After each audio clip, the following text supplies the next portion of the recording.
Welcome back to the Comp Closet podcast. Thank you so much for tuning in.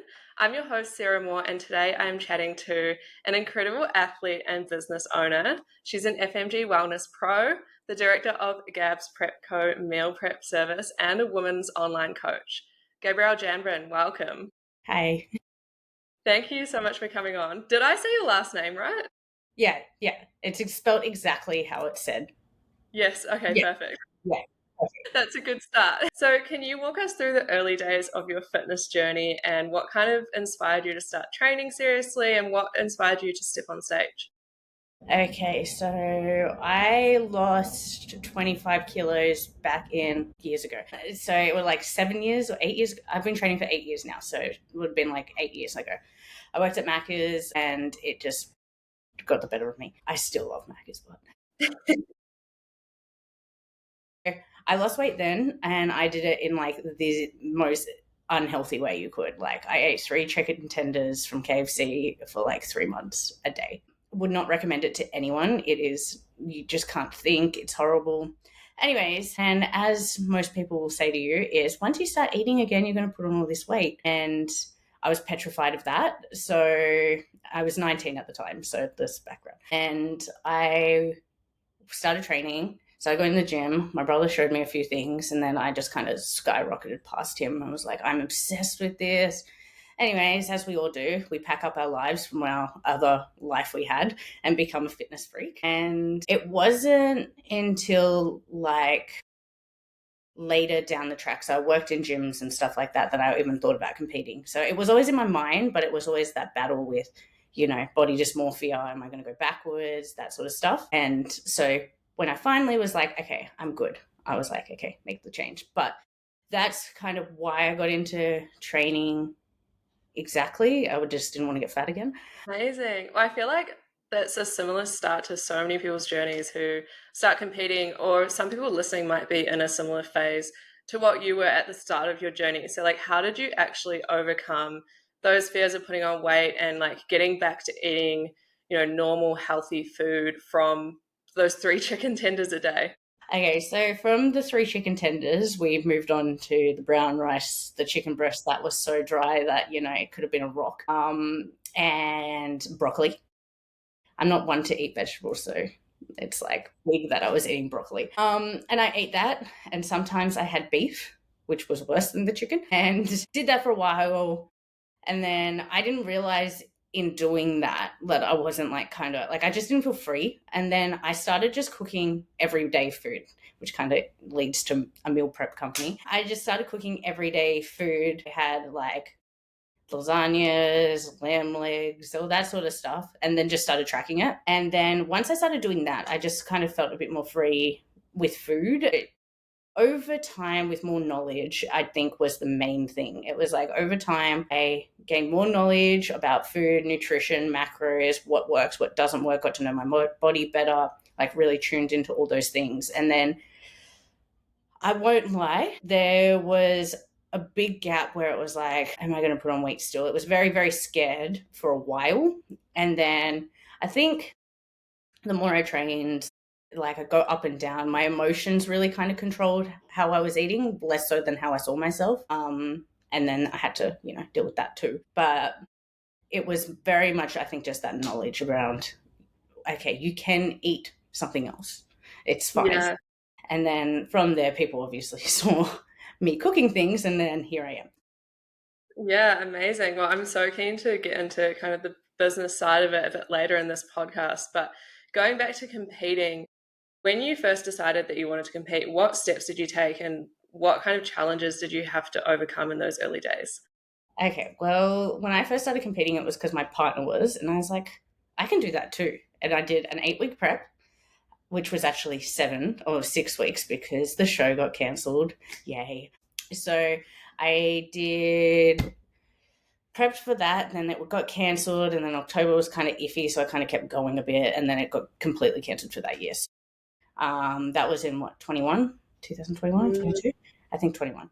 And then when the first show, I was like, okay, let's get this done. I want to see what this is all about. So he kind of pushed me in the sense of he was doing it. So I was like, why don't I do it? And it's easier when you're in a couple and you're both prepping at the same time.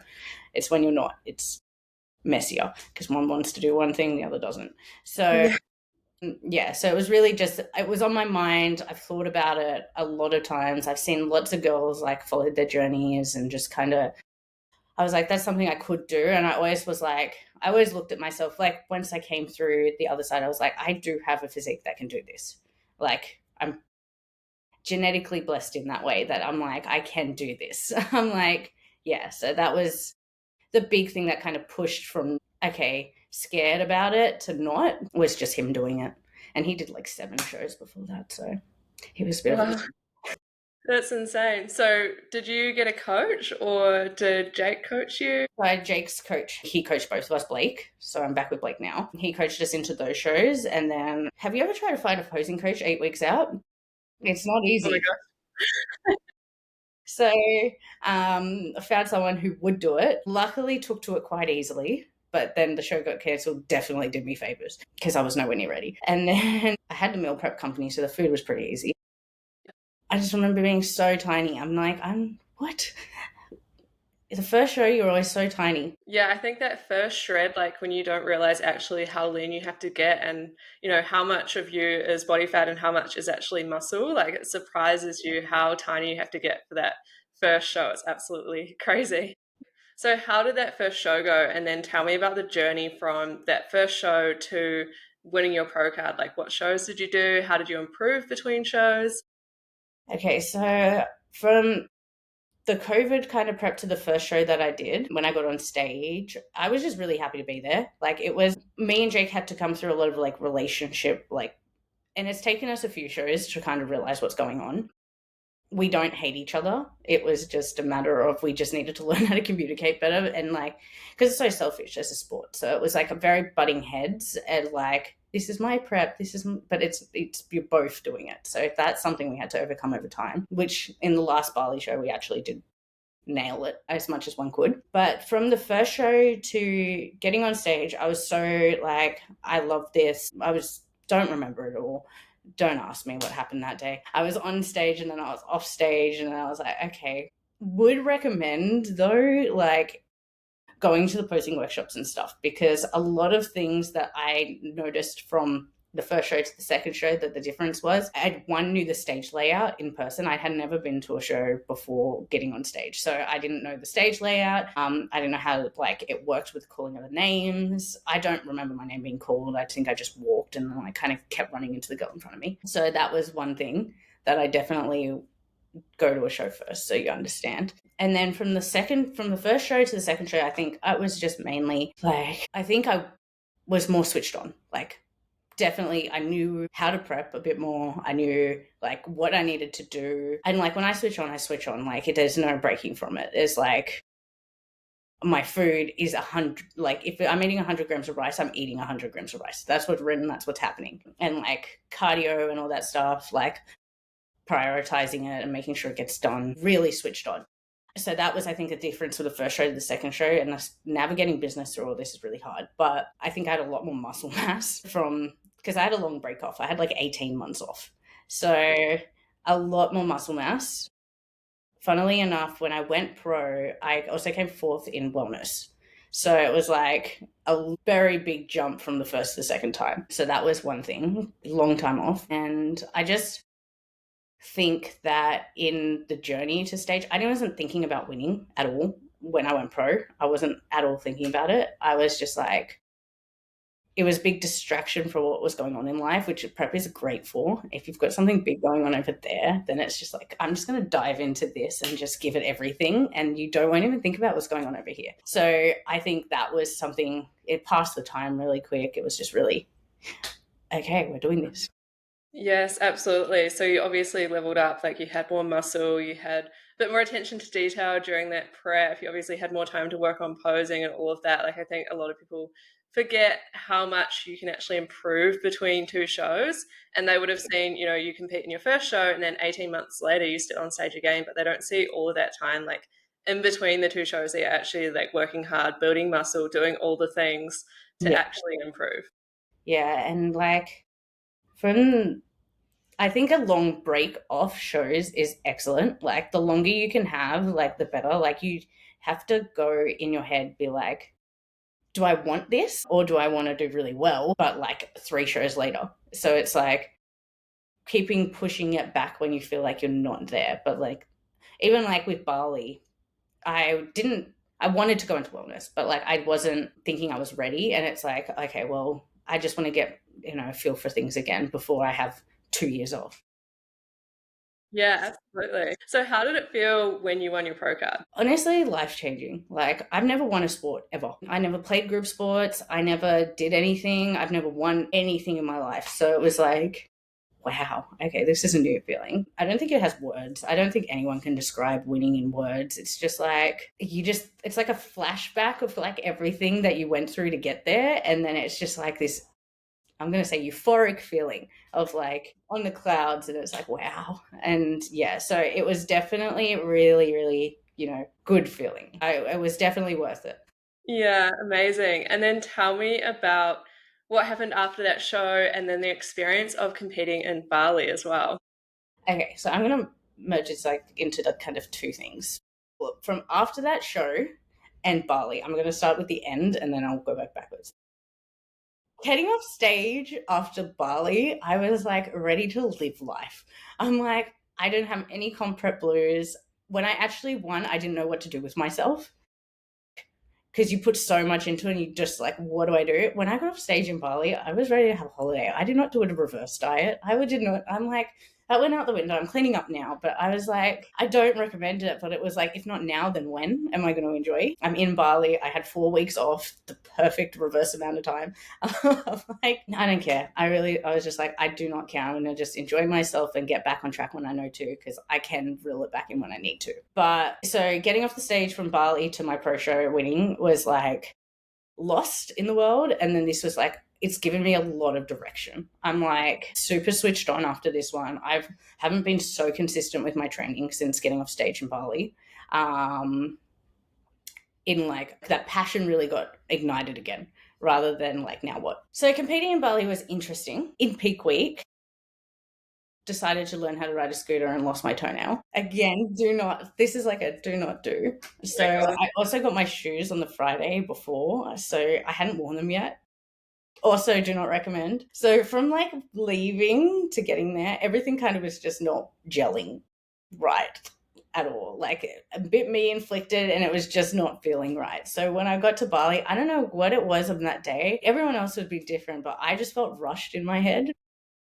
I think I was definitely, because I run really quick, like I'm super. And our go jet was late, so I couldn't run through in the morning. And then everything after that was just like, okay. But I watched the morning show and got off the stage and was like, okay. I went back on my phone, watched it again. And I was like, okay, go back. And then can you do better in the night show to kind of make you feel less? Not every show is going to be perfect. And it's unfortunate, but like not every show is going to be for you. It's like things go wrong and stuff like that. And this was just that one of those wake up call ones. And it was a big number on everything that I was doing in the prep, just kind of made a snowball entry onto that day, so which I should have seen coming. When you're rushing things, it tends to rush. Mm-hmm. So it was really good show. Like it was really like nice. It was quieter. It was smaller. It ran quickly. I like how the stage was like reflecting our shoes underneath. Like that was really pretty. So Bali was good, but like I said, like it just made me want to like switch on. Okay, like let's take everything. Remind myself to take everything seriously, the little 1%ers and all that sort of stuff, and also just a state of mind I don't want to be in a prep anymore. Like throughout the prep, I don't remember it. Like I do not remember it. I was running on fumes. I was up early in the morning doing my cardio. I was running business through the day, just running around everywhere, and all the way until I got onto the plane to Bali. So slowing down, that will be my next show's purpose. Slowing down, taking it easy and just going into it. Yeah, absolutely. It sounds like it was a bit of a tough prep, and obviously peak week was hard with the toe incident. Like, Did you have any moments during peak week or during prep that you just wanted to give up, and like what made you want to keep going for prep? Yes, I definitely wanted to give up multiple times. And then after watching the Gold Coast show, because I was like, I don't know if I can do this. I don't know if I should do this. And then the answer was no, I shouldn't have. I don't know if I should do this, but then after watching the Gold Coast show, I was like, I want to, I want to, I want to. And then really like was in and out before that. And then after the Gold Coast show in October, November, I was like, okay, let's just push. I had no expectations from when I said I was going to do Bali until I did Bali of exactly the outcome. I was just wanting to like do an FMG show, qualify, that sort of stuff. So I didn't really have the biggest expectations on the day as it was. And I think that was another thing. Like I set that mood like when the shows got announced what the dates were. So it was like, okay, it's at the end of the year and it's near Christmas. It's like going to be lean for summer. There's so many events, so many events. But when I was like kind of feeling like, okay, am I going to do this or not? It was just, like I said, I just was like, you're going to have a break. You want a holiday. Just keep pushing through. It's like, why not? So that's kind of what I did. How are you doing post show? Obviously, you had your holiday. Like, how have you gone about actually getting back on track? I'm living my absolute best life. I have never been so relaxed. People are like, you have a whole different aura around you. They're like, you seem like a different person. I'm like, I'm so friggin' relaxed right now. And just kind of making big plans. If I'm, like I said, like a lot of it was rushed. A lot of it was very go, go, go, don't stop, just keep going. And like that in itself was a big eye opener because it's not how you should live, let alone prep, let alone run a business. It's very chaotic and stressful. So that I'm like, okay, well, if I want to have a future in competing, then I have to fix something over here. So it's like making a lot of my goals go rather than working against each other, working together so then they can get what I want out of both. There's like a bit of a ticking time bomb on my competing career. Yeah, absolutely. So, moving on to business, can you tell me a little bit more about your businesses? Okay. Okay. So I am the owner and of Gab's Prep, which is a meal prep company based in Sydney. I do like set menu meals like your normal meal prep companies, and then we do custom meals. So it's very like for prep people. So plain chicken rice, we do it exactly to the gram. People just send their meal plan over. So there's that. And then I'm also an online coach. So and a lot of it I do myself. I am the cook. I'm like the packer. The only thing I don't really do is the deliveries. So that takes up quite a bit of my time. Then when I'm not doing that, I'm coaching people online. And then you add a prep into that and it's just like, so multitasking helps, like doing things on like the treadmill. But I also have a really big struggle like walking on the stairs and typing. I don't know if anyone else has that, but like I do. Yes, I struggle with that too. I see people like actually reading on the Stairmaster, or like I saw someone the other day with a laptop on the Stairmaster, and I was like, how do you do that? I can't balance. I can't even talk. I'm like 45 minutes later, I'm trying to be on my phone and it's like you get that wonk on. Yeah, the little wobble or you miss a step. So they're my companies. Like that's what like my babies. I've been doing meal prep for like going on 5 years now. So just packing meals, cooking food for everyone, which is very handy. I haven't actually like in my break actually I noticed how like messy meal prepping is. Like because we're cooking kind of as we go, but like we're trying to stay on track a bit. And it was just so messy. It's so messy. And Yeah, like I feel like and come home, I don't have to see it again. yeah. There's so much demand for like being able to get your meals prepped to your meal plan. Like that is so handy. I absolutely love that you do that. So do you just deliver in like the Sydney Sydney, areas? like Newcastle area, so like up the coast. But we're hoping to expand soon. Exciting. So what are some of the strategies that you use to stay organized? Because there's obviously a lot going on. Yeah, okay. So I obviously have set times for things. I block out time. So like if I'm in the kitchen, I just block out the time. There's no point trying to do three things at the same time. It doesn't work. My calendar. reminders, if it's not like kind of beeping at me, alarms, it like pretty much anything that's gonna like alert me and like bring me back to what reality of time is, helps. To-do list, a business coach, so that helps a lot. But yeah, so just anything that's flashing, reminding, and if it's important, just make sure it's like really, really bold. Like it's really getting told to you. Over time, I think that like the routine of it all starts to come into play. So like, because I've been in my kitchen like we hire now for like a year now. So it's like I know when I need to be there. I know when I need to do things, when get things. I know if I do some stuff on Monday and Tuesday, it's gonna make, because we do this over 2 days, all the food. So making sure is prepared for those 2 days. Like the littlest small tasks make a difference. Like, because I write like meal plans and stuff and help people out with that as well. So making sure like as much admin is done as early in the week as possible, so the end of the week runs as smoothly as humanly possible, but it never does. Yeah, absolutely. It's like controlling the controllables, right? Like controlling what you can at the time to make it easier for your future self. Yeah, and hope for the best. So, do you have any tips for other competitors who are also trying to launch or grow a business while prepping? Be easy on yourself is number one. I have a very big like you can do it all attitude. You can't. If you can get people to help you, get them to help you. Like a lot of people are so stubborn, and I was at first, of like, I need to be doing all of the marketing, I need to be doing all of this and all of that and all the hands-on jobs, and I need to be running to this job and all these things. And it's like, if someone's offering to help, take it. I'm like, it's not going to hurt your pride. That's a big thing, like delegating as much as humanly possible, especially starting out. Like you're not flush for cash, so a lot of it you do have to do yourself. So I think that just being kind is the first thing, because otherwise you'll just get stressed out of your head. The second thing is when it comes to like comp prep and business, pick your times. So it's like, you know, you're going to be on a like high. Like for example, most people are in the fitness industry. Let's just say, come January 1st, everyone wants to be in the gym.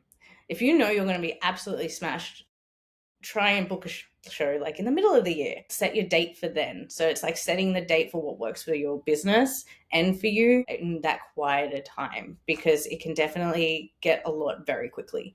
And you don't think it, but like 3 hours in a gym doing posing, doing cardio, doing this is a long period of your day. So it's making sure that you've set the date right first and then work backwards. So like when picking Bali, I picked that because we're quieter in December.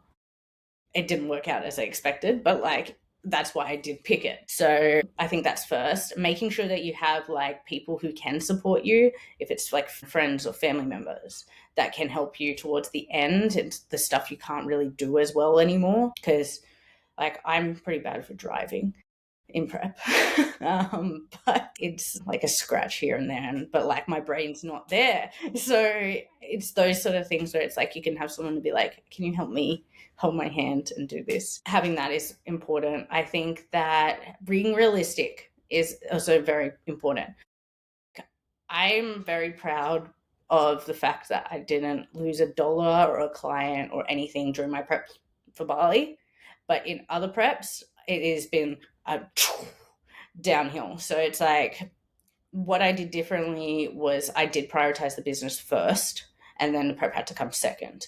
But like you need to make that decision which one's going to come first, because if you don't choose, okay, if you're going all in on prep and you're doing everything for prep, then it's like something's going to fall. Like you can, like the grass is green where you water it. And it's like, if you're watering over here and you want to go pro, or you want to, you know, become a title holder or something like that, if you're wanting to do that and you're really strong and passionate about that, it's just being realistic that you're probably going to maybe lose a client or two. Your service is probably going to come down a little.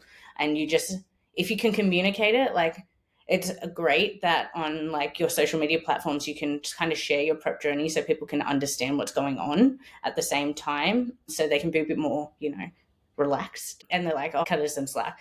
But I also think getting off stage, switching right back on. It's like, give yourself like a week max, but like don't keep falling down that trap of like being too fixated. You need to make that switch straight away. It's like, I am a business owner, I am boss ass bitch, and I need to go and fix what I've done over here. And kind of remember what you did. because it can be a bit of a blur sometimes. It's like, okay. So that's a big thing, is like that switch back on and just being realistic. Yeah, absolutely. I love that advice. And you mentioned stress as well, which can be super common for competitors and business owners. So, how do you manage your stress? I meditate a lot, a lot. If I'm feeling overwhelmed, if I'm feeling like it's getting too much, like the walls are kind of closing in, I put on some music, I meditate. If I fall asleep, great, because I can wake back up and just be like, okay, fresh start. Just grounding yourself a lot. And like in comp prep, it's very high rev. So like I can ground myself a lot better when I'm not in a comp prep. When it comes to high stress situations at work, I can navigate it better, and just making like, this time is for me, and just being true to that. It's like, okay, I need to go and get my hair washed once a week to make myself feel better about all the other tasks that I have to do. So it's just allocating that time to yourself, finding what soothes you. So if it's like going and doing boxing, for example, if that soothes you, then do that. It's like finding something that when you're in the chaos, that's going to like pull you back out. So I think that everyone who's a business owner, especially like if you are doing something a bit more hands-on, is just having that like time, because it takes a lot of your time. And the more time you can give to yourself, the more time you can give to your clients or Yeah, customers. absolutely. I love that. And when you say meditating as well, like what do you actually do? Can you describe it? So I got into this in my prep for my pro show. I was just reading a lot on it, and then I was just like, I just put on and now just guided meditations, like, and just sit there and zen. And then, but like if I'm like in the car driving along and I'm like thinking about 73 things and it's just gotten a hold of me, then it's like just even like touching the ground, listening around you, just listen to all your senses, and like, what can you see, what can you hear, what can you feel, what can you smell, and it will just bring you back. So like that's like a 2 minute quick fix. Breathing is main thing. But if I'm at home or something, I'll get my phone out and just put something on, and then usually it's an overwhelmed podcast. Not podcast, an overwhelmed like thing, and it will just like breathe you through it and just slowly and just slow down. It's just slow down. Yeah, amazing. I think breathing is so powerful, and also like guided meditations. I haven't done that many of them, but during my first ever prep, I did so many like sleep meditations because I just could not wind down. I was so busy with work and everything. I could not wind down after doing all the work things and all the prep things. I would put this guided sleep meditation on and just be like out within 10 minutes. It was so good. Yeah, I sleep with like meditative music on every night since prep, because I just Yeah. can't. It's been like a year and a half, and like it comes on like YouTube, and like you listen to the live ones, so it doesn't turn off in the middle of the night. But yeah, it's so good. Yeah, I love that. I've actually heard that, like with sleep, if you can do things for each of your senses, then that helps you sleeping when you're in like different areas and on holiday and things. Like if you have like a certain scent that you normally sleep to and like certain sounds and do all those things, and it can really help you when you're traveling. And I've noticed it definitely does with sounds. Yes, it's just like if you can slow down, it just, and listen and just, okay, I'm here, I'm in bed. It just makes all of the difference. Yeah, absolutely. So looking ahead, what are your goals for competing and with business as well? Okay, so these two are like I said, intertwined a bit. I am going to hustle my little bum for the next 4 months to hopefully get my business in a place that I can do a few shows around worlds and worlds. So it's really just making sure everything is going, like I've got a timeline of when like things need to be ticked off in order to be able to do that. If not, I will be taking a year off, and I will be definitely competing next year. So like I said, I just do not want to be in that state again. It was really crazy. But yeah, so I just want to make it work for both. So it's like I want to compete and I want to do really well. I want to prioritize my training. I also want to do really well in business. I want to be able to, give it my all. And stepping back a little bit from the business will be the answer to these problems, because at this present point, if I was to go overseas somewhere in the middle of the year, I think it might be Like I would have angry customers like yelling down my door. They'll be like, "Why?" And so moving more to that laptop life would be the goal for business and for competing, because they just go hand in hand. Like one can't do without the other. Yes, absolutely. And how do you go about actually setting these goals and making sure you achieve them? You mentioned obviously you've got timelines in place. Yeah, so I have my business coach who's on my case. So that's one thing. I need to make a vision board actually, because it needs to be, I want to get it framed and put it in my room so I wake up to it Yes. every day. But I would, what's it good? Like just seeing it, manifesting, big thing. Like being able to see it when it hasn't even happened, believe that it's happened. Like, and then working backwards is like massive. Okay, so this is the goal. Like, I want to get on stage in Thailand. I want to work backwards from that. Okay, so Thailand's on this date. Then I need to start prep on that date at the very latest. So this needs to be in place 8 weeks before. So then that's going to happen then, and it can just all like trickle slowly to it. So it's just really working, having the end goal, working backwards, and starting with the simplest task. Yeah, amazing. I love that. So, where can listeners find you online to learn more about your businesses or inquire and also follow your journey? Okay, so there's my page, which I think is just Gabrielle Janvrin. I think it's just that. And then there's Gabs Prep Co underscore co, which I've put a lot of my fitness stuff on my personal page, and then like my training, my prep journey. And on my food page, you'll find all of our food and how the different options of things you can do. Amazing. I'll link those down below as well. I think it could be super handy for, especially for people who live in Sydney, but also those who are traveling to Sydney for the FMG Sydney show too. I'm sure you could do meals for competitors. Yeah, we did that for them last year. So last year I was running around to like all these different hotels handing out food. So especially as well, just while we're on the topic, on when for the Sydney show, people traveling from like say Queensland to Sydney, and it's like your food will be there when you get there. And it's like, well, So I'll just handy. drop it straight to your hotel. Everyone stays in the same place. I went to the Meriton in Sussex Street about 15 times, but just different arrival times. But Yeah, yeah, it works out well because it's like I do it all in bulk as well. So you just weigh it as you go. yeah, amazing. That takes away so much stress from competing. And obviously, like, it's great that you do it in bulk too, because your meals can change a little bit during peak week, depending Yeah. on obviously how your physique changed. So definitely recommend that to competitors if you're doing Sydney. Yeah. And any final words of advice for our listeners? Just have fun. Like it's simple. It's just have fun. It is like a process. And if you enjoy it and you be in the moment, you can have so much fun and learn so much. But if you aren't feeling it, it's also okay not to do it and come back to it later. I think that's a big thing. Is I think we feel like we set those dates and it's like, okay, but then life can do a whole 180 on you and you just feel like you have to do it and push through and it's just not enjoyable and it's miserable. And it's just like in those times, just let it be and come back to it later. There's always another show. Yeah, I could not agree with that more. And time is always a good thing too. Like looking Mm. back, the times that I've had more time for a show or a show's been cancelled, I've never regretted that extra time that I've had. And the time at the time it seems like the end of the world, but in the end, like so much better. More time for posing, muscle growth, all of that. So Yeah, I completely changed categories in like years. At the time, I'm a huge advocate for the time. Take the time to like. You'll never regret it. You'll never ever be like, I wish I competed sooner for whatever reason. You'll always be like, I look great now. I'm glad I waited.